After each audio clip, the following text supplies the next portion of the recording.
Yo les postos, bienvenue dans cette nouvelle vidéo Mercato et Actu Foot. Et oui, je suis pas dans le décor habituel, je suis devant l'hôpital.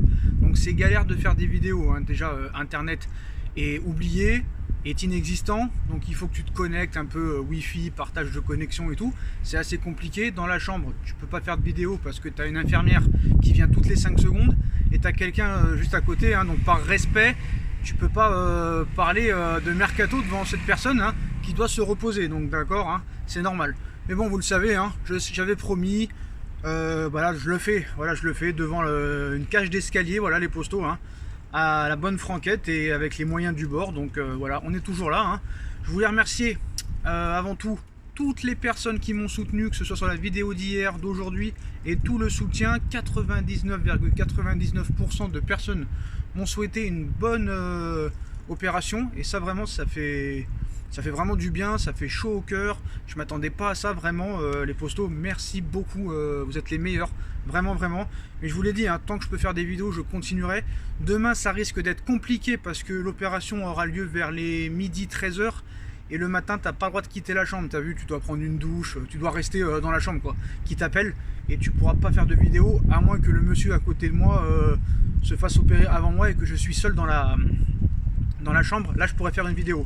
Donc demain il y aura peut-être une vidéo qui a été planifiée, une vidéo humour un petit peu sur Tourelle, sur le Paris Saint-Germain, ça va vous faire marrer. Et il y aura peut-être aussi une vidéo Mercato que je ferai dans la nuit, dehors, pour voir les dernières informations, toutes les rumeurs un petit peu actuelles du côté du Paris Saint-Germain, le feuilleton Messi qu'on va aborder aussi ce soir dans cette vidéo. Donc voilà les postos, assez parlé de ma vie, en tout cas merci à tous. Demain opération, et vous inquiétez pas, il y aura des vidéos quand même qui sortent. Vous le savez que je suis un fou, et la preuve en faisant cette vidéo là devant l'hôpital, c'est quand même assez incroyable ce que je fais. Mais bon, c'est ma passion, je le fais pour ça, donc voilà. Donc on commence un petit peu les postos avec le feuilleton Léo Messi. Bon, ça on en reviendra après. Il y a aussi le feuilleton Mercato, il y a des avancées aussi du côté du Paris Saint-Germain. Mais on va commencer avec l'équipe de France, donc vous savez, hein, retour en équipe de France, hein, pour Didier Deschamps, après cette longue période d'arrêt à cause du Covid. Donc on va voir la nouvelle liste, hein. Les premières convocations aussi de Aouar et de Dayo Upamecano. Donc voilà, première convocation pour Houssem Aouar et Dayo Upamecano et Eduardo Camavinga. Retour d'Adrien Rabiot, il faut en parler aussi, hein. Donc Didier Deschamps vient d'annoncer la liste pour les 2 prochains matchs de l'équipe de France, comptant pour la Ligue des Nations contre la Suède et la Croatie. Donc une éternité, hein. Le dernier match de l'équipe de France remonte au 17 novembre 2019 en Albanie, victoire 2-0. Depuis, plus rien, la crise du Covid-19 étant évidemment passée par là. Mais l'heure du retour a sonné pour les Bleus, qui reprennent le chemin des terrains début septembre dans le cadre de la 2e édition de la Ligue des Nations. Les hommes de Didier Deschamps se déplacent d'abord en Suède le samedi 5 septembre, puis reçoivent la Croatie le mardi 8 septembre pour un remake de la finale de la Coupe du Monde 2018 en Russie. Pour ces 2 rendez-vous, et au regard des circonstances et contraintes sanitaires, le sélectionneur national a convoqué un groupe de 23 joueurs. Il y a des retours, il y a des nouveaux. Donc Dédé a choisi de prendre 3 gardiens qu'il connaît sur le bout des doigts, Hugo Lloris, Steph Mandanda et Mike Maignan. En défense, une seule véritable surprise avec la présence de Dayo Upamecano, auteur d'un Final 8 de haut niveau avec le Red Bull Leipzig. Au milieu, Paul Pogba ne fera pas son retour, ayant été testé positif au Covid-19. Il est remplacé au pied levé par Eduardo Camavinga, la pépite du Stade Rennais. Le Lyonnais Houssem Aouar, très performant de ses dernières sorties en Ligue des Champions, est aussi présent pour la première fois. Soulignons enfin le retour d'Anthony Martial, très en verve avec Manchester United sur la 2e partie de saison, et d'Adrien Rabiot, écarté depuis qu'il avait refusé d'être réserviste pour le Mondial 2018. Donc c'est assez incroyable, hein, que Adrien Rabiot revient. Franchement, j'ai pas compris, hein, pourquoi lui revient et pas Karim Benzema par exemple. Didier Deschamps a justifié le retour et le choix Rabiot, Aouar, Camavinga et Upamecano. Donc pour affronter la Suède et la Croatie, hein, le sélectionneur national a fait appel à plusieurs novices et a rappelé quelques éléments, dont Adrien Rabiot. On se rappelle, hein, pourquoi il n'était pas allé à la Coupe du Monde 2018. Donc 9 mois après le dernier match de l'équipe de France en Albanie, Deschamps avait donné rendez-vous aux médias à 14h au siège de la FFF pour le grand retour des Bleus en vue de ces 2 matchs. Donc le sélectionneur a donc dévoilé la liste des joueurs retenus pour ces 2 confrontations, confirmant les changements qui étaient pressentis par la presse. Donc voilà, Donc très en vue à Turin depuis la fin du confinement, l'ancien Titi parisien a donc réussi à convaincre Deschamps de mettre de côté l'incident de 2018. Le patron des champions du monde en titre n'a cependant pas échappé aux questions à ce sujet. Pourquoi Adrien Rabiot est-il revenu? Et voici sa réponse. Il cite: c'est très simple, à partir du moment où on continuait de suivre Adrien, il a retrouvé un très bon niveau avec son club, il s'est passé ce qu'il s'est passé, je ne suis pas quelqu'un qui aime prendre des positions radicales. Depuis cette période, il restait sélectionnable. J'ai pris donc la décision de le faire revenir avec nous. Je n'ai pas eu de discussion avec lui. Je n'ai pas pour habitude d'aviser les joueurs quand je les prends. J'ose penser qu'il en sera de même et qu'il sera là lundi. Vous vous doutez bien que j'aurai l'occasion de discuter avec lui. A-t-il déclaré avant de poursuivre? Il a pris une décision. Je considère que c'était une erreur de sa part à l'époque, mais il n'y a pas eu d'agressivité de sa part. Ça nous donnera l'occasion de discuter. Adrien, je le connais, je comprends les joueurs qui n'ont pas eu le bonheur de faire partie des 23 pour le mondial. Je pense à Lucas Digne et à Moussa Sissoko qui avaient un statut plus important qu'Adrien à l'époque. Je ne pourrais pas lui enlever cette déception à partir du moment où Adrien se dit à disposition et sélectionnable. Je le remets dans une préliste. Je peux l'appeler et c'est ce que j'ai fait. Une fois le cas Rabiot commenté, Didier Deschamps est logiquement revenu sur l'ascension du milieu des espoirs Oussem Aouar, performant avec l'Olympique Lyonnais en Ligue des Champions. Le Gaune semble avoir enfin franchi un palier, un constat qui lui permettra peut-être de rejoindre un club plus huppé la saison prochaine, comme la Juventus de Turin. De quoi ravir un sélectionneur enfin satisfait de le voir briller avec régularité à l'Olympique Lyonnais. Deschamps dit sur Aouar, il a une habilité technique, il est capable de marquer des buts, il a amené plus de continuité dans ses performances, c'est encore un jeune joueur, on le suivait depuis un bon moment. Vous savez la relation étroite qu'il y a entre les espoirs et Léa, j'échange souvent avec Sylvain Ripoll, ça me permet d'avoir plus d'infos dans l'utilisation, il est plutôt polyvalent. C'est un milieu offensif qui peut être axial, il est plus performant en phase offensive dans l'utilisation du ballon. Dans la zone de vérité, il a beaucoup de choses intéressantes. Enfin, pour terminer avec l'entrejeu, la sélection aussi, la première d'Eduardo Camavinga. Voilà, donc Deschamps dit sur Camavinga, je connais bien son entraîneur qui est le fils de son adjoint. Ça arrive peut-être tôt, mais tôt ou tard, il serait venu. Le forfait de Pogba fait qu'il manquait des joueurs au milieu. En termes de personnalité, ça se ressent quand il est sur le terrain. Il a une influence malgré son âge. Il est capable de faire des choses à son âge. Il faudra être vigilant, mais il a un potentiel énorme qui fait qu'il fera partie intégrante de cette équipe tôt ou tard. C'est un plaisir de pouvoir l'avoir avec nous sur ce rassemblement. Quant au dernier nouveau appelé, Upamecano, Deschamps n'a pas échappé à ses prestations de très haut niveau avec le Red Bull Leipzig. Il cite sur Upamecano, c'est un joueur que l'on suit depuis un bon moment, il fait partie des joueurs qui étaient susceptibles de venir. Il est fort athlétiquement, il va vite, bon dans les duels, le ballon ce n'est pas un souci pour lui, même s'il doit faire attention à ne pas trop en abuser par moment. Il est jeune, j'ai senti que c'était le moment pour le préparer, à lui de maintenir ce niveau. Il a encore une bonne marge de progression, le message est donc passé. Mais voilà, je trouve que c'est encore... C'est dommage pour Karim Benzema parce que franchement lui aussi est sélectionnable. Il a été relaxé dans l'affaire Valbuena. Donc je comprends pas pourquoi il ne veut toujours pas prendre Karim Benzema. Je ne comprends pas. Comment tu peux te passer de Karim Benzema dans cette équipe? Et là vous allez me dire oui mais Sacha il est champion du monde, on peut rien dire. D'accord, on peut rien dire, mais c'est pas parce qu'il a été champion du monde sans Benzema qu'il peut continuer à ne pas le sélectionner. Il a rien fait Benzema, c'est bon, c'est terminé cette histoire, ça fait 5 ans. Voilà, mais bon, le problème c'est que je pense que la phrase qu'a dit Benzema sur Deschamps avant l'Euro 2016 n'a toujours pas été digérée par Deschamps. C'est pour ça que je pense que Karim Benzema ne sera jamais repris en équipe de France tant qu'il y aura Didier Deschamps. Mais voilà, je suis sûr que si Karim Benzema s'appelait Jean-Luc Dubois ou Jean-René Lataupe, je suis sûr qu'il aurait été resélectionné. Voilà, je suis désolé, il faut le dire. Bon, on passe au mercato. À l'étranger d'abord, Malang Sarr rebondit à Chelsea. Le jeune défenseur français libre de tout contrat depuis son départ de l'OGC Nice va découvrir un nouveau championnat. Les Blues ont officialisé l'arrivée du natif de Nice qui a paraphé un contrat de 5 saisons avec les pensionnaires de Stamford Bridge. Donc voilà, Malang Sarr ce jeudi. Les pensionnaires de Stamford Bridge ont officialisé l'arrivée de l'ancien niçois pour les 5 prochaines saisons.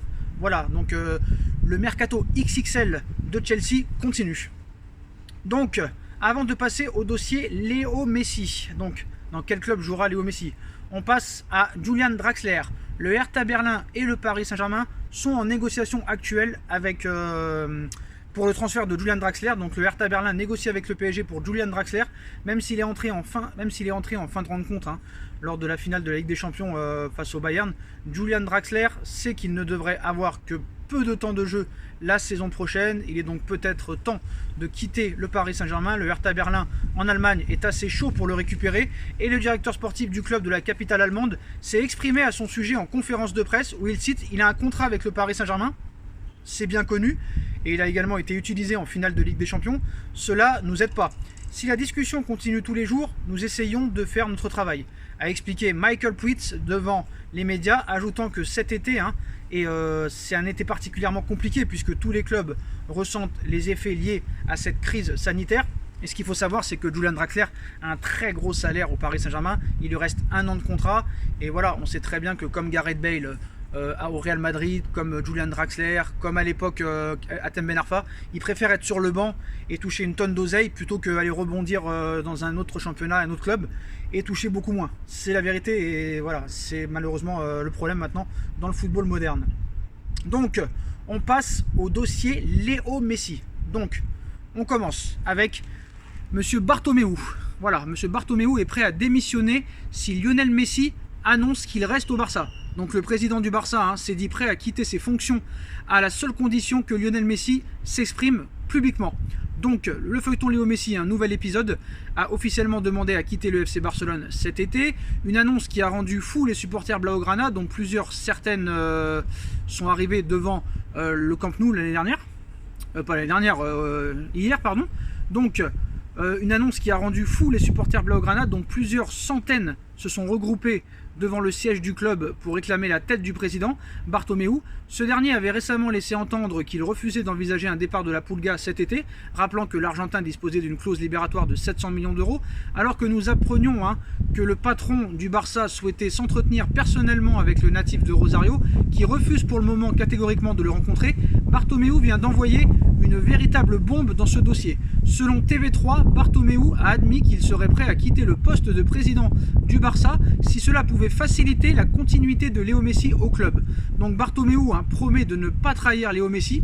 Selon la chaîne catalane, le président accepterait de se retirer et de laisser son conseil d'administration terminer son mandat, c'est-à-dire de ne pas convoquer d'élections anticipées, si Messi déclarait publiquement que le président est l'essence même du problème. Le FC Barcelone, par l'intermédiaire de son président, met maintenant la pression sur l'attaquant argentin en lui demandant de sortir du silence et de communiquer la raison de son départ. Les différents médias espagnols ont abondé dans ce sens, Onda Cero précisant par l'intermédiaire du journaliste Alfredo Martinez que le dirigeant du club Blaugrana ne trahira pas l'Argentin. Décrié, Bartomeu tente un mouvement pour mettre la pression sur le joueur qui devrait sortir du silence dans les prochaines heures. Sauf problème, est-ce que Lionel Messi va avoir confiance en Bartomeu? Parce que si, admettons, il accepte et qu'après finalement Bartomeu ne démissionne pas, ça risque d'être encore plus la guerre que maintenant. Donc apparemment Léo Messi va sortir du silence, mais là le Barça est au bord de l'asphyxie. Voilà, c'est incroyable depuis mardi. Donc, selon les informations de Goal, l'international argentin aurait prévu de s'exprimer dans les prochains jours pour justifier son choix de quitter le FC Barcelone. Le numéro 10 souhaiterait également s'adresser aux socios qui lui ont témoigné une affection sans faille depuis plusieurs années maintenant, une intervention médiatique forcément attendue qui va valoir son pesant d'or. Donc avec la poisse que j'ai, ça va être demain pendant l'opération, je suis sûr et certain. Je suis sûr qu'il va se passer quelque chose pendant que je serai au bloc ou endormi. En tout cas, j'espère pas, j'espère qu'il va m'attendre en tout cas. Donc voilà. Donc le problème c'est que après la perte de Cristiano Ronaldo en 2018 et de Neymar en 2017, ça risque d'être compliqué pour le championnat espagnol si ils verraient Léo Messi partir, parce que là toutes leurs stars partiraient. Donc c'est quand même assez incroyable. La Liga pourrait vraiment être vraiment très handicapée par tous ces départs, parce qu'ils avaient les 3 meilleurs joueurs du monde il y a quelques années et ils pourraient ne plus rien avoir. Donc le départ de Léo Messi pourrait faire très mal à la Liga. Il n'y a pas qu'à Barcelone que l'on redoute un départ de Léo Messi. Bien contente de pouvoir compter sur l'image de marque de l'Argentin depuis de nombreuses années, la Liga tremble elle aussi. Explication, donc depuis la bombe lâchée par Léo Messi, les droits TV pour la période 2019-2022 avaient en effet été vendus pour 1 milliard d'euros, même plus 1,140 milliard d'euros par saison, soit un total de 3,4 milliards d'euros en tout. Donc, quant aux droits TV à l'international, ils avaient été sécurisés jusqu'en 2024, période 2019-2024, en échange d'un total de 4,48 milliards d'euros, soit 896 millions par an, des montants colossaux, grâce auxquels Tebas s'était permis d'affirmer que le départ de CR7 à la Juventus en 2018 n'avait eu aucun impact sur l'image de son championnat adoré.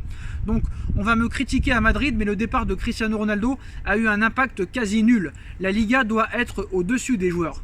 Voilà ce que disait un petit peu Javier Tebas en 2018. Donc la crainte de droit TV est revue à la baisse.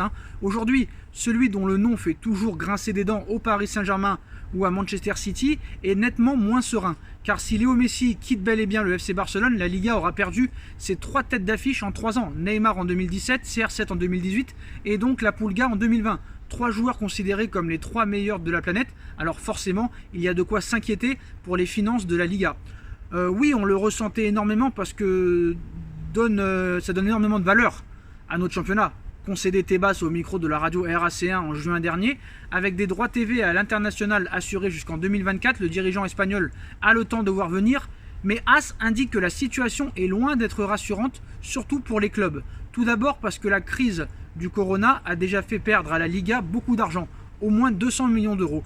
Et le début de la saison 2020-2021 ne s'annonce également pas exceptionnel, avec des matchs qui devraient être joués à huis clos, dont moins de revenus générés au stade, déjà obligé de se serrer la ceinture, mise en place du chômage partiel ces derniers mois, mercato sans folie. Les équipes savent parfaitement qu'un départ de Messi cet été interviendrait au pire moment, notamment en vue de la renégociation des droits TV au niveau national. Sans oublier les 80 contrats signés dans le monde, dont les montants risquent fortement d'être revus à la baisse. Sans Messi ni autre tête d'affiche du calibre de CR7 ou de Neymar, pas facile de se montrer gourmand, même si la Liga regorge de très bons joueurs. De plus, AS ajoute qu'une autre source d'inquiétude tracassait déjà les dirigeants du championnat bien avant la crise du Corona et la saga Messi, l'incapacité des 3 ténors, le Real, le Barça et l'Atlético, à recruter des joueurs phares. Jusqu'à présent, par exemple, le PSG a su résister. Voilà, le PSG a su résister, par exemple, aux assauts pour Neymar et Kylian Mbappé, excusez-moi, soit les 2 éléments les plus bankable du moment. Pour un championnat habitué à recruter les meilleurs joueurs de la planète, ça fait tâche. Pour le journal espagnol, la Liga va devoir donc réfléchir à un nouveau modèle.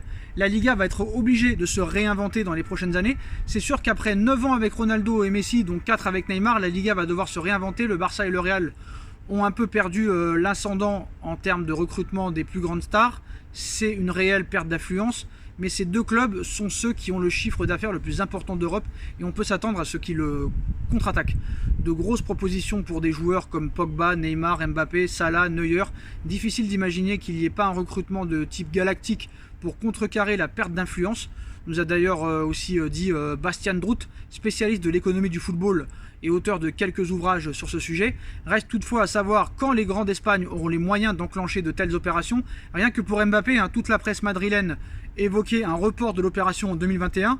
Sans surprise, et si des difficultés à recruter du très lourd persistent, la Liga devra peut-être miser sur une nouvelle version. Tebas a quelque peu anticipé la chose en misant sur la marque Liga. Et si Messi quittait le Barça, il se pourrait que le patron du championnat espagnol opte pour un plan de relance misant sur une Liga plus ouverte que jamais, avec plus de suspense que l'éternel combat Real-Barça depuis 2004. Seul l'Atlético a réussi à glaner un titre de champion d'Espagne en 2014. Donc voilà un petit peu pour les infos. Et on passe à l'information principale. Le Paris Saint-Germain accélère pour Lionel Messi. Le Paris Saint-Germain aurait fait une meilleure proposition à Léo Messi que celle de Manchester City. Donc Paris accélère.